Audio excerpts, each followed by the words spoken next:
먹어도 배고픈 사람을 위한 심리보고서. 배고프지 않은데 도대체 왜 먹는 걸까? 안녕하세요, 이는북입니다. 오늘 읽어드릴 책은 식욕 버리기 연습입니다. 작가 마리아 산체스는 독일의 심리치료 전문가입니다. 심각한 비만이었던 자신의 경험을 토대로 감정적 섭식 행동을 심리적으로 접근한 분입니다. 저자는 먹어도 배고픈 데는 다 이유가 있다고 하는데요. 그럼 책 식욕 버리기 연습 지금 시작할게요. 왜 먹는 일을 멈추지 못하는가? 분명히 배가 부른데도 전혀 배가 고프지 않은데도 우리는 뭔가를 먹곤 한다. 저녁 식사를 막 마치고 소파에 앉아 TV를 보면서 초콜릿이나 치즈빵을 열심히 먹어치우곤 하는 것이다.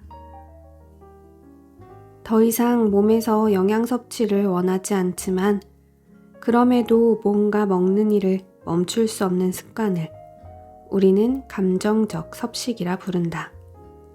몹시 배고픈 상태에서 식사를 시작했고 어느 정도 양이 차서 몸에서는 이미 충분히 배가 부르다 신호를 보내고 있음에도 먹는 걸 그만둘 수 없는 상태 역시 이에 포함된다.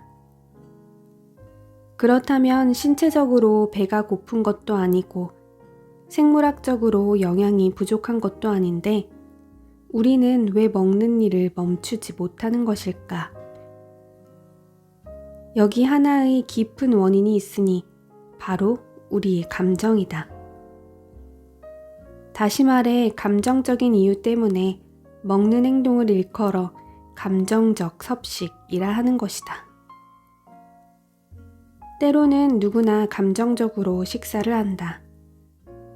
비교적 날씬한 사람들도 몸에서 요구하는 것보다 더 많은 양을 먹을 때가 있다. 일반적인 식습관과 감정적 섭식장애의 차이점이 바로 여기 있다. 첫 번째로 날씬한 사람들에게는 이런 현상이 드물게 나타난다는 것이고, 두 번째로 날씬한 사람들은 자신이 섭취한 칼로리를 어떻게 다시 소비하는가에 대해 별로 신경을 쓰지 않는다는 것이다. 자연스러운 방법으로 저절로 안정이 되기 때문이다. 감정적 섭식을 하는 사람들은 이들과 반대다. 식사할 때는 늘 통제를 하고 그래서 긴장이 이완되지 않은 상태로 생활을 한다.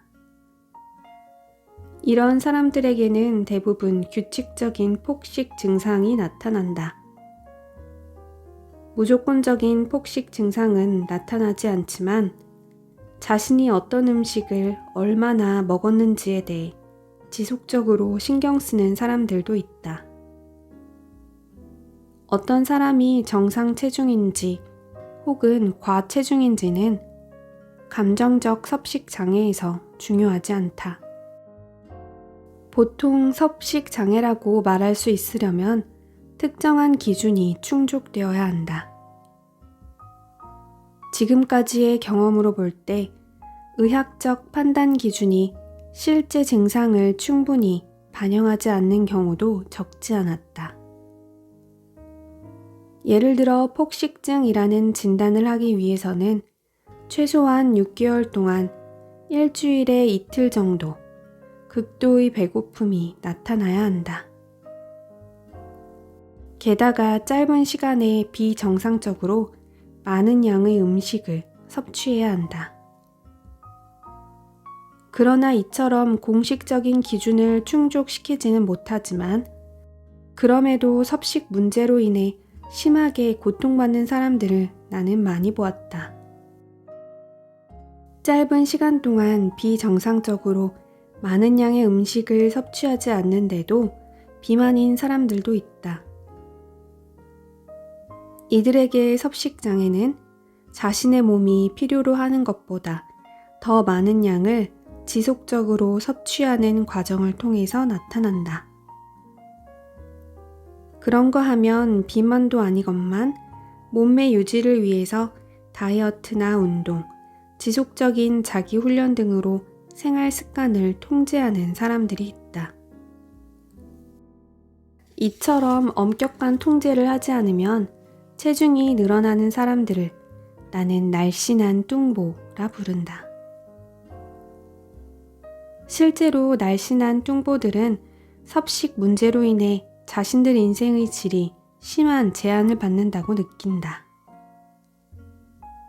그러나 현대의학적 관점에서 이들은 섭식장애로 분류되지 않는다. 세상 사람들은 자신의 섭식 문제를 저마다 다르게 표현한다. 그럼에도 하나의 공통점이 있다면 섭식이야말로 사람의 마음 깊은 곳에 있는 감정을 완화시키는 도구라는 점이다. 이런 점에서 포괄적인 개념인 감정적 섭식이라는 표현을 사용한 것이다. 먹는 즐거움은 끝이 없다. 섭식 문제를 해결하기 위해서는 무조건 먹는 것을 통제해야 한다고 사람들은 생각한다. 자신이 뭔가를 즐기고픈 충동이 밀려올 때 그걸 막아야 한다고 생각하는 사람들이 많은 것이다. 상담실에 찾아오는 사람들도 자신의 감정적 섭식에 대해 이렇게 말하는 경우가 적지 않았다. 저는요, 먹는 걸 아주 좋아해요. 일단 먹기 시작하면 그 즐거움이 끝이 없다는 걸 느껴요. 그래서 계속 먹게 되지요. 그런데 생각해보자. 우리가 뭔가를 좋아한다면 그 대상에 늘 집중하고 관심을 갖기 마련이다. 그런데 섭식장애를 가진 거의 모든 사람들을 보면 관심을 늘 다른 곳으로 돌리려 하는 것을 알 수 있다. TV를 켜놓거나 라디오를 틀어놓기도 하고 책을 읽거나 컴퓨터 앞에 앉아서 다른 작업을 하거나 누군가와 중요하지도 않은 대화를 나누기도 한다. 이들은 정작 식사를 하는 곳에는 주의를 기울이지 않는다. 게다가 감정적 섭식을 하는 이들 대부분은 식사를 매우 빨리 하는 성향을 보인다. 잘 씹지도 않고 허겁지겁 음식을 삼키는 것이다. 여기에 무슨 즐거움이 있겠는가? 누군가를 또는 뭔가를 진정으로 사랑한다면 한계 상황에 왔을 때 그 대상을 놓아줄 수도 있고 멈출 수도 있어야 한다. 사랑의 한계를 넘을 만큼 지나침은 필요 없다. 그러나 어떤 이들은 이미 한계에 도달했음에도 음식을 계속 먹지 않고는 견딜 수가 없는 상황에 자신을 가두어 놓는다. 이들에게 음식은 더 이상 좋아하는 대상이 아니다. 다만 의존 대상이다. 즐거움을 주는 향유 수단이 이미 오래전에 중독 수단으로 바뀐 것이다. 그렇다면 우리는 왜 배가 부른데도 계속 먹는 것일까? 감정적 섭식을 할 때 우리가 좋아하는 것은 음식 자체가 아니다. 우리가 좋아하는 것은 먹는 그 순간에 음식이 우리에게 가져다주는 감정적 효과다. 우리는 그 감정적 효과를 얻기 위해 배가 부른데도 불구하고 계속 음식을 넘기는 것이다. 이제는 지나간 일이 됐지만 과거에 퇴근해서 집에 오면 내 걸음은 가장 먼저 냉장고를 향하곤 했다. 이때 배가 고픈가 아닌가는 전혀 문제가 되지 않았다. 재킷이나 코트를 벗지도 않은 채 냉장고 앞에 서서 뭔가를 마구 먹고 있는 내 모습을 발견하는 것은 드문 일이 아니었다. 퇴근길의 차 안에서 난 이미 잘 알고 있었다. 집에 도착하면 어떤 일이 벌어질지를.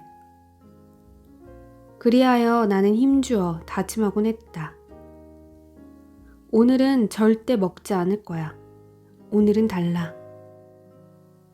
현관으로 향하는 계단에서도 내 이성의 알람 시스템은 이런 경보를 울렸다. 먹지 말고 놔둬. 안 그러면 금방 후회할 거야. 하지만 현관문을 열고 들어서는 순간 나는 냉장고 안에 있는 온갖 음식들이 나를 향해 크게 외치는 소리를 듣곤 했다. 어서 주방으로 와서 먹는 일을 시작하라고 말이다. 그것은 사실 내 내면에서 외치는 목소리였다. 지금 와서 생각해봐도 당시 내가 먹는 즐거움을 누렸다고는 말할 수 없다.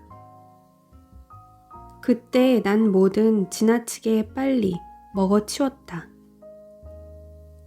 폭식하는 나 자신의 모습을 가능하면 빨리 숨기고 싶다는 게 이유였다.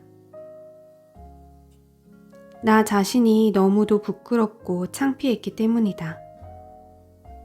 또한 내 안에 도사리고 있는 내면의 불안이 될 수 있는 대로 빨리 먹어치우라고 나를 닥달했기 때문이다. 이렇게 급하게 먹어치우는 행위로 인해 기분이 조금이나마 좋아질 때도 있었다. 먹는 순간만큼은 마음이 다소 편안해지는 효과를 느끼기도 했다. 예컨대 무척 피곤한데도 할 일이 산더미처럼 쌓여있을 때 퇴근 후 집에 와서 음식을 먹는 행위는 중압감과 불안을 완화시켜 주었다.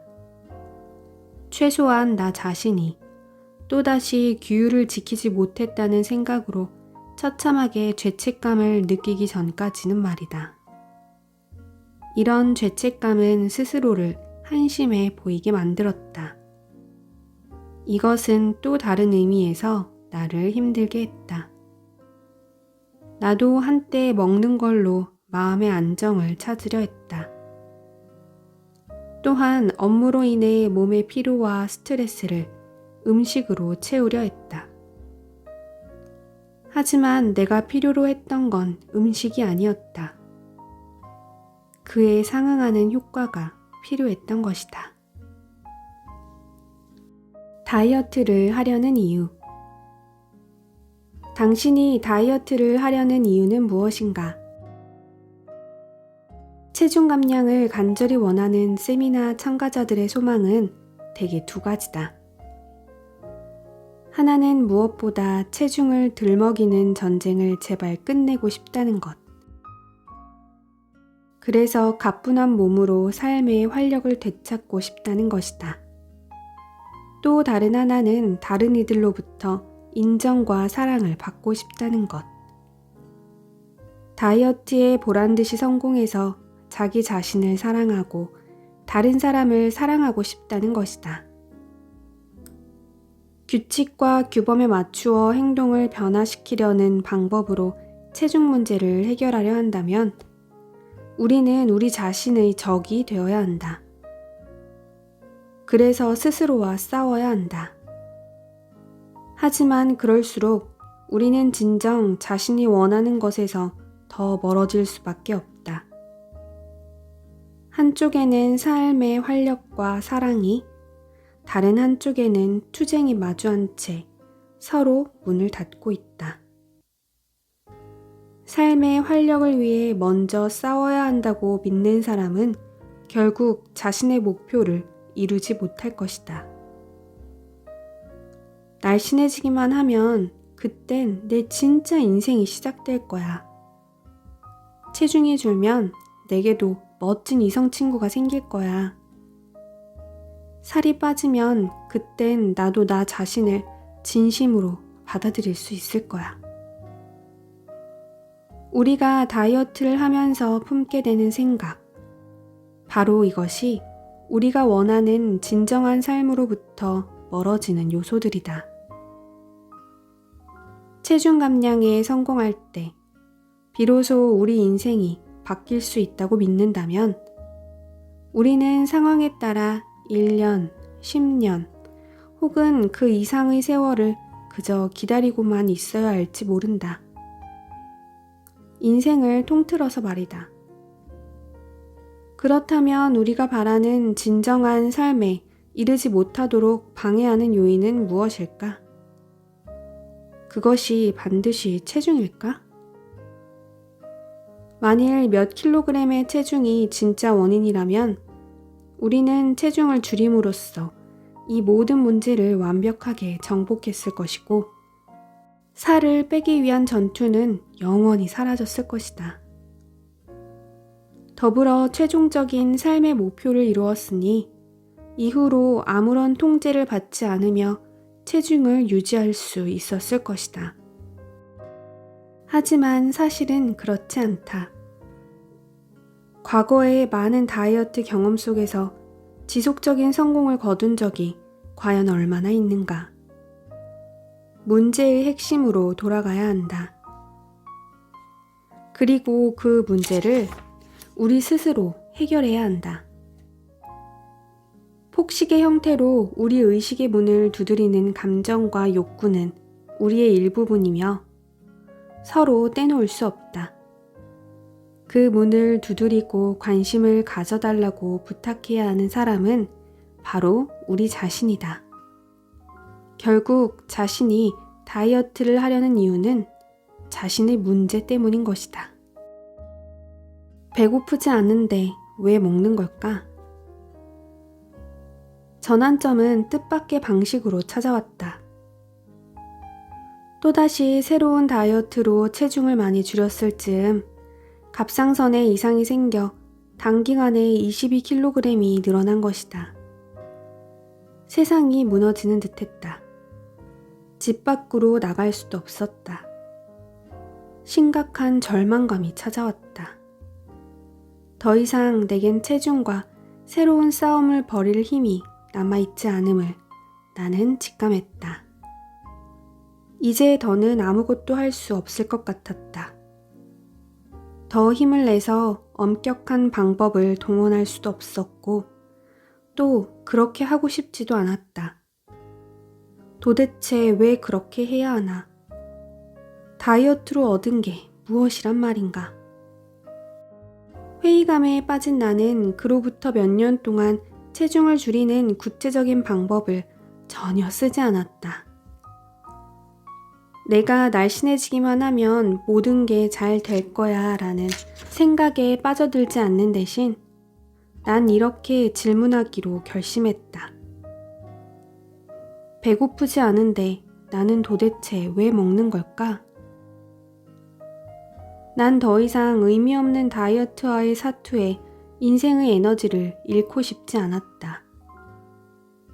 한 번쯤 제대로 살고 싶었다. 이런 결심을 하면서 나에 대해, 내 섭식 문제에 대해 나는 더 많은 것을 알게 되었다. 익숙했던 다이어트 실행과 실패의 순환에서 빠져나오려는 결단은 결코 쉽지 않았다.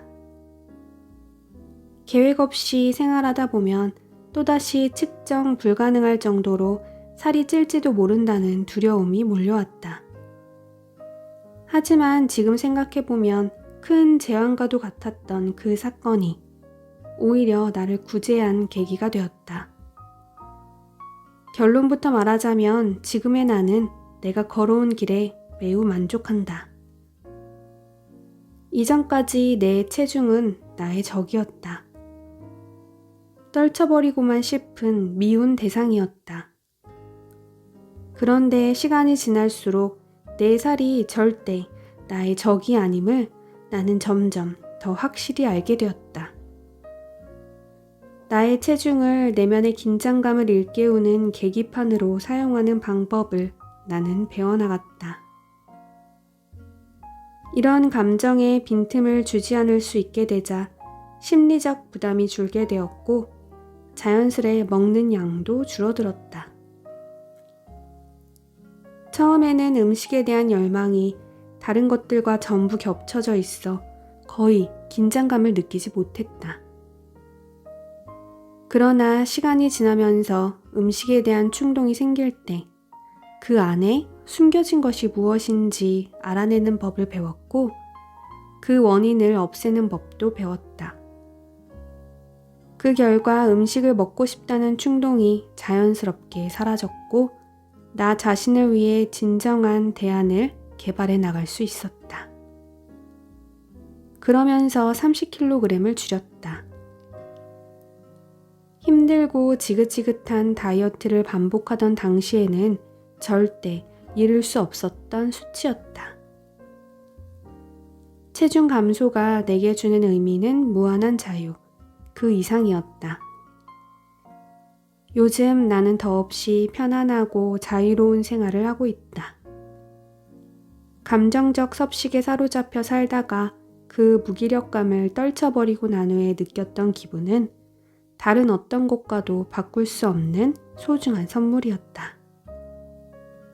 하지만 그 무엇보다도 기뻤던 일은 내가 걸어온 섭식 치료의 길 덕분에 내 삶의 진정한 의미를 발견했다는 데에 있다. 내 삶에서 상상도 못할 자유와 열정을 느꼈으며 스스로를 새로 발견하는 기쁨을 누리게 되었다. 얼마나 감사한 일인지 모른다. 책의 내용은 여기까지입니다. 평소에 관심이 있던 다이어트에 대해 심리적, 감정적 측면으로 접근한 점이 매우 흥미로워서 단숨에 읽었던 책이었습니다. 오늘도 들어주셔서 감사합니다.